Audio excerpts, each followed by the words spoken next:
नमस्कार, मैं धीरेंद्र और आप देख रहे हैं मिरर मीडिया। स्वागत है आपका जवाहर झारखंड में। एक नजर बढ़ते हैं अब तक की सुर्खियों पर। गुमला पुलिस को मिली बड़ी सफलता। साइबर ठगी के मामले में इंफाल से एक आरोपी गिरफ्तार, 8 इंपोर्टेड हथियार बरामद।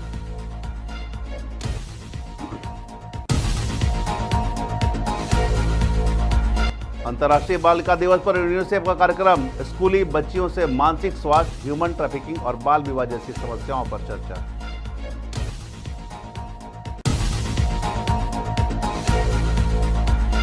हजारीबाग डीसी ने शेख बिहारी मेडिकल कॉलेज का किया औचक निरीक्षण। ई औषधि ऐप अद्यतन न होने पर जताई कड़ी नाराजगी, रोस्टर सुधारने का दिया निर्देश। बिहार चुनाव को लेकर देवघर पुलिस अलर्ट। मनियारपुर मोड़ पर एंटी क्राइम वाहन जांच अभियान, बिना हेलमेट वालों को कड़ी चेतावनी।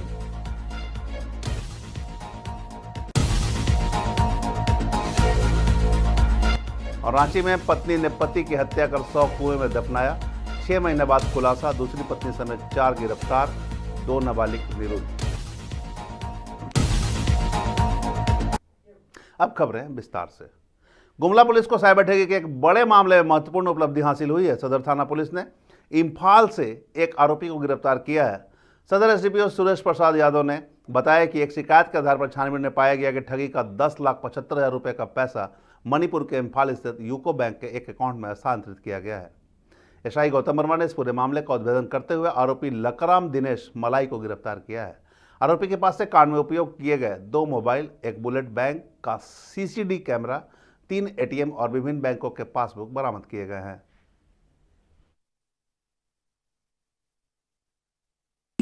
इस कांड के उद्भेदन के लिए हमारा जो टेक्निकल सेल का जो इनपुट है उसके आधार पर हम लोगों ने सर्च किया था। चूँकि 1930 में इसका जो शिकायत दर्ज किया गया था उसके आधार पर जो हमारा टेक्निकल टीम के द्वारा बताया गया कि जो पैसा का फ्रॉड हुआ है वो मणिपुर स्थित एक यूको बैंक है, उस खाता में वो पैसा अंतरित हुई है।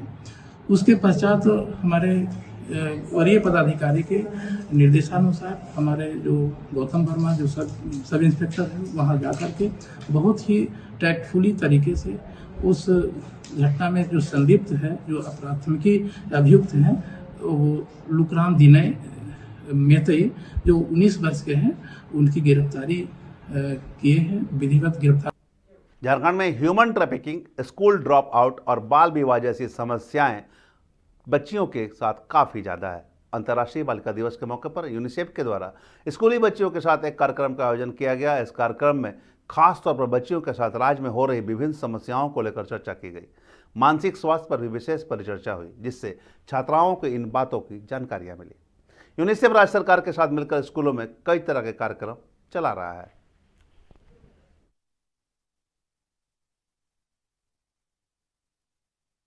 और कल था मेंटल हेल्थ डे, सो दोनों मिला के हम लोग ये प्रोग्राम कर रहे हैं। अलार्मिंग इन द सेंस कि एक तो देखना है गर्ल चिल्ड्रन का क्या हाल है सारा पृथ्वी में और हमारे देश में, इधर भी स्टेट में भी, और मेंटल हेल्थ इश्यूज क्या है स्पेशली अमंग एडोलेसेंट्स।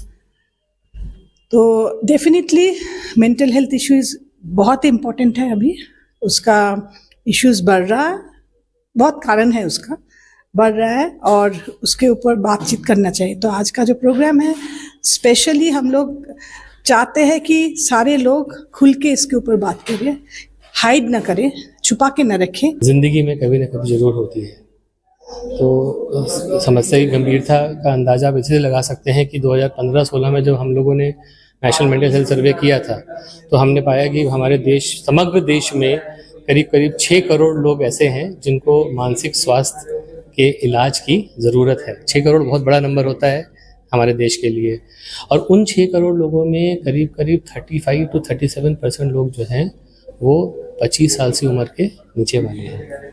और ये सर्वे बच्चों में भी किया गया था, तो ये पाया गया कि बच्चों में भी करीब 13% बच्चे जो हैं हमारे देश के, उनमें किसी न किसी तरह की मानसिक समस्या हो सकती है।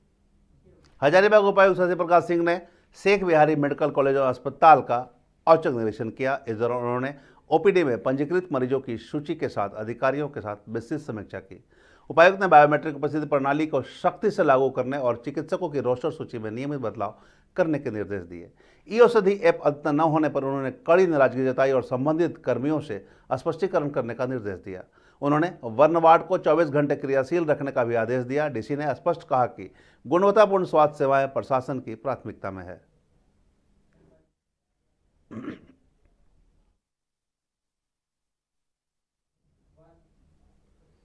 बिहार विधानसभा चुनाव को लेकर सुरक्षा व्यवस्था को सुदृढ़ करने के उद्देश्य से देवघर एसपी के निर्देश पर देवीपुर थाना प्रभारी संदीप कृष्ण के नेतृत्व में शनिवार सुबह मनियारपुर मोड़ पर एंटी क्राइम वाहन जांच अभियान चलाया गया। इस अभियान में सभी 2 पहिया एवं 4 पहिया वाहनों की बारीकी से जांच की गई और संदिग्ध व्यक्तियों पर विशेष नजर रखी गई।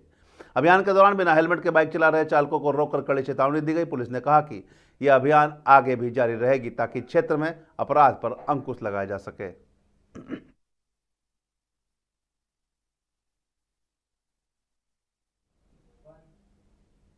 रांची के चानो थाना क्षेत्र में पुलिस ने 3 दिनों के अथक प्रयास के बाद बड़ैया गांव स्थित एक कुएं से 6 माह में से दफन रामबली यादव का शव बरामद किया है।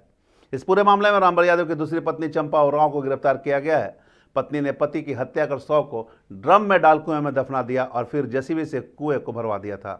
मामले का खुलासा तब हुआ जब रामबली यादव के बेटे राहुल ने पुलिस से पिता के लापता होने की आशंका जाहिर की। पुलिस ने चंपा उरांव और उसके साथ 4 अन्य आरोपियों को गिरफ्तार किया है और 2 नाबालिग को भी निरुद्ध किया गया है। ग्रामीण एसपी परवीन पुष्कर ने बताया कि चंपा ने पति की पहली पत्नी को पैसे भेजने की बात नगवार गुजरने पर हत्या की, साजिश रची और शूटरों को 30,000 की सुपारी दी थी। जो मृतक है रामबली यादव, उनके दूसरी पत्नी को भी गिरफ्तार किया गया है। घटना यूं हुई थी कि जो लेडी है, जो अभियुक्त है चंपा उरांव काम करने के लिए वाराणसी गई थी, जहां पे ईटा भट्टा में रामबली यादव मुंशी का काम करते थे। इन दोनों का संबंध बना। उसके बाद वो जो अभियुक्त है चंपा उरांव, ये इन पे दबाव बनाई कि बढ़ैया गांव में ही जाके रहना है, तो उस दबाव में ये यहाँ पे आ गए और यहीं पे ज़मीन के खरीद बिक्री का काम करने लगे। अभी 2025 में इन्होंने एक ज़मीन को बेचा था और जो पैसे हैं वो वापस अपनी पहली पत्नी को भिजवा दिया था। तो ये बात चंपा उरांव को पसंद नहीं आई और उसके साथ मारपीट भी किया करते थे। तो एक प्लान बनाया अपने पति को मारने का। इसके लिए शूटर्स को हायर किया। 2 शूटर आए थे बुढ़मू से, 3 गोली मारी गई और उसके बाद बॉडी को एक कुएं में फेंक दिया गया और अगले दिन जेसीबी से उस कुएं को भरवा दिया गया। बॉडी रिकवर हो गई है मैजिस्ट्रेट के प्रेजेंस में। बागमारा में शनिवार को अखिल भारतीय चंद्रवंशी क्षत्रिय महासभा की ओर से बैठक आयोजित कर प्रखंड समिति का गठन किया गया। जिला समिति ने सर्वसम्मति से नंदलाल रवानी को अध्यक्ष, संजय रवानी को महामंत्री, रमेश रवानी को उपाध्यक्ष और मटुकधारी रवानी को संयुक्त महामंत्री चुना। इसके साथ ही जिला महिला समिति के गठन के लिए रंजनी रवानी को संयोजक और पूजा रवानी को सह संयोजक बनाया गया। जिला युवा अध्यक्ष के लिए गोपाल रवानी के नाम पर मुहर लगी।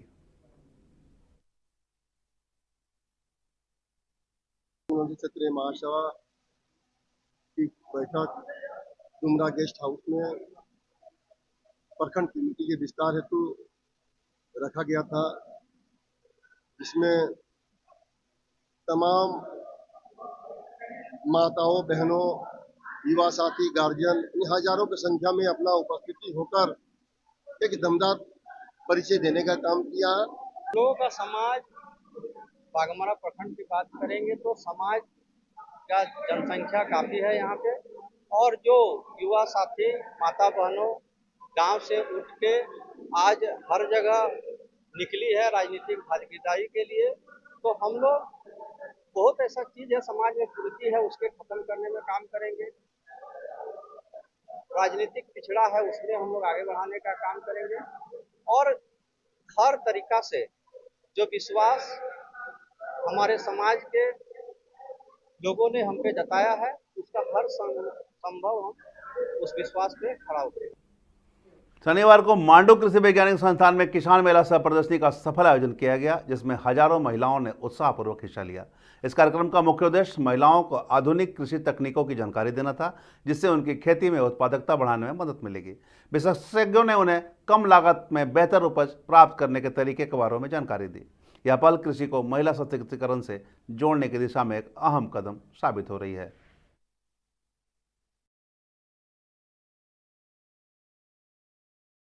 बहुत पहले भी सीख चुकी हूँ। मैं 2 साल से यहाँ पे कृषि विज्ञान केंद्र से मैं लाभ उठा रही हूँ और काम भी कर रही हूँ। प्लस मैं महिला लोग को भी 1 से 10 से 10 से 20 से 50 में कर चुकी हूँ। लाभ यहाँ से बहुत ज्यादा मिला है। क्या क्या जानकारी दी गई है? यहाँ पे सबसे पहले ये बात है कि यहाँ पे जानकारी जो मिलती है वो हम लोग के लिए विकास के लिए आज 10 रुपया हो रहे हैं ना, कल 1 लाख रुपए कमा सकते हैं। कैसे? क्योंकि यहाँ से सबसे पहली बात है कि कृषि विज्ञान केंद्र से धान हो गया और उड़द हो गया, क्या बोलते हैं, बादाम हो गया, ये सब सारा चीज यहाँ से मिलते हैं। राज्यों में जो भी हमारा टीएसपी एरिया है वहाँ पे किसानों को जागरूक करना, वहाँ पे कृषि से संबंधित नई तकनीकें, नए जो भी आविष्कार हो रहे हैं उनके बारे में उनको बताना और जितना हमसे पॉसिबल हो सकता है वो तकनीकें हैं उनको देना। जैसे यहाँ पे भी हम जो हमारी अच्छी उन्नत किस्म के जो आम के पौधे हैं और सब्जी के बीज हैं और कुछ जो हमारे सूक्ष्म यंत्र उनको दिए जा रहे हैं।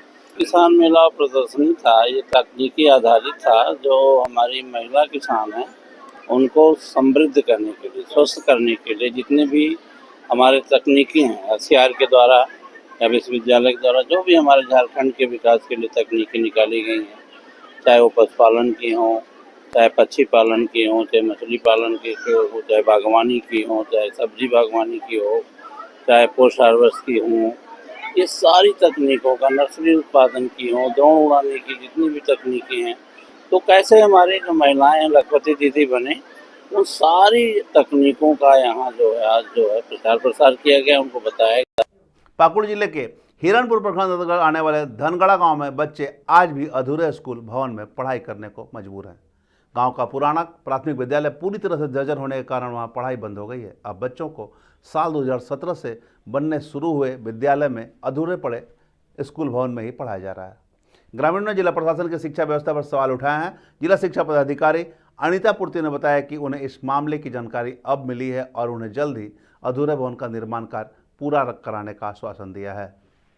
कारण है कि ई गाँव में एगो पहले बना हुआ स्कूल घर है बगल में, तो वो स्कूल जो है पूरा झरझर हो चुका है, पूरा पानी ऊपर से चू रहा है और गिरने का डर से गांव का गार्जियन लोग डर रहे हैं कि बच्चा सबको भेजने के लिए वह स्कूल में, इसलिए यहाँ पर एगो स्कूल भवन बना हुआ है, तो यहीं पर आके बच्चा सब पढ़ रहा है। जो बिल्डिंग अधूरी है वो एक्चुअली में 2017 के आसपास जिस समय HM के खाते में राशि जाती थी उस समय का वो प्लान था, लेकिन अब वो स्कीम बंद हो चुका है। तो हम लोग प्रयास करेंगे कि DMFT से उस भवन को हम लोग पूर्ण कराएं। काफ़ी परेशानी हो रही है बेचारे। नहीं, हम लोग जल्दी ही उसको करवा लेंगे। एक्चुअली हमें अभी तक सूचना नहीं मिली थी, अभी अगर सूचना मिली होती तो हम लोग उसको काम में लग जाते उस काम में। पाकुड़ जिले के लिट्टीपाड़ा विधानसभा क्षेत्र में विकास की रफ्तार तेज करने के लिए विधायक हेमलाल मुर्मू ने आधा दर्जन से ज़्यादा सड़कों का शिलान्यास किया। इस दौरान उन्होंने हिरणपुर स्थित RK मॉडल +2 हाई स्कूल में 100 बेड वाले हॉस्टल की नींव भी रखी। विधायक ने अधिकारियों को सख्त निर्देश देते हुए कहा कि काम की गुणवत्ता से किसी भी तरह का समझौता बर्दाश्त नहीं किया जाएगा और शिकायत मिलने पर संबंधित इंजीनियर पर कार्रवाई की जाएगी। रामपुर मोड़ से फिर रांगा किए, उसके बाद तालजारी किए, यहाँ तीसरा किए, आगे फिर बढ़ते चले जाएंगे, आगे फिर 4-5 जगह आज शाम तक जितना सड़कों का शिलान्यास हम कर सकेंगे करेंगे, लेकिन जितना सड़क हमने सैंक्शन करके दिया है उसमें हमको 1 सप्ताह लगेगा शिलान्यास करने में, और ये कंटिन्यू है, लगातार हो रहा है। फिर आप लोगों को पता होगा कल टेंडर निकला है, फिर उसके बाद देखिएगा 7-8 दिन के बाद ही फिर एक टेंडर फिर निकलेगा। और जो आज झारखंड में अब तक बस इतना ही। देश और दुनिया की तमाम खबरों के लिए बने रहे मिरर मीडिया के साथ।